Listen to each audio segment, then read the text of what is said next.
Let's talk about a guy. Andy, what's next for Kodai Senga after being removed from his start Sunday? Well, that's what they're figuring out today. So I can tell you what's happening today, Sal, is that the Mets and Senga's camp are talking this through, figuring out what the next steps are going to be. Senga, to be clear, has a right in his contract that Mets accepted to reject an assignment to the minor leagues. There's no indication that he will reject it, but they're talking about exactly how this will work. This doesn't make Senga a pain in the butt to the Mets. It means that he's making sure that this is something that can be beneficial to him in his career in addition to the team. And when I asked somebody about it this morning, I was told we're going to know which way this is going in roughly 24 to 36 hours. So that was about 10 hours ago. So we're getting closer to by game time tomorrow. Yeah, exactly. Right. We got to get a decision here. Hannah, what's been Senga's biggest issue, you think, since coming back from the IL? I was trying to find what's been different because he's a guy who, when he was going really well at the beginning of the season, was still sort of saying that he didn't really feel like his mechanics were all there.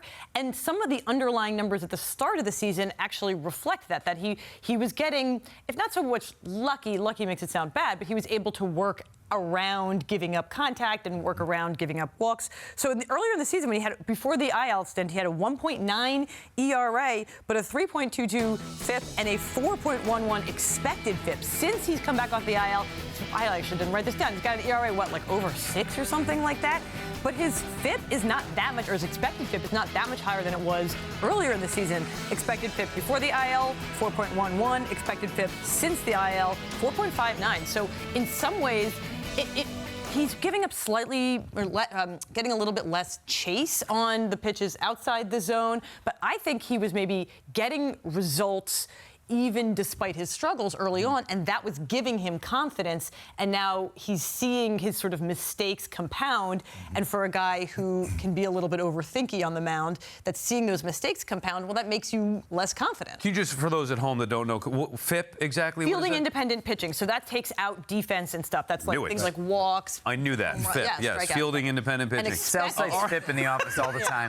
FIP, I'm like, it sounds great. I don't know what the hell it is. All right, Jim, what goes into trying to get a player to agree to go down to the minors? I mean, there's telegraphs. with a guy like Senga as an example. We had this back in 2000 with Steve Traxel, one of the human rain delay. You remember? Yes. Yes. The pitch count. If they had pitch clock, he wouldn't have been able to survive, I don't think. But he was a guy that really struggled and had a long career, a successful career to that point. But there was something specific that we had him working on. He couldn't take it into the game, and so we're like, listen. Just go down. We negotiated this. Three stars in AAA.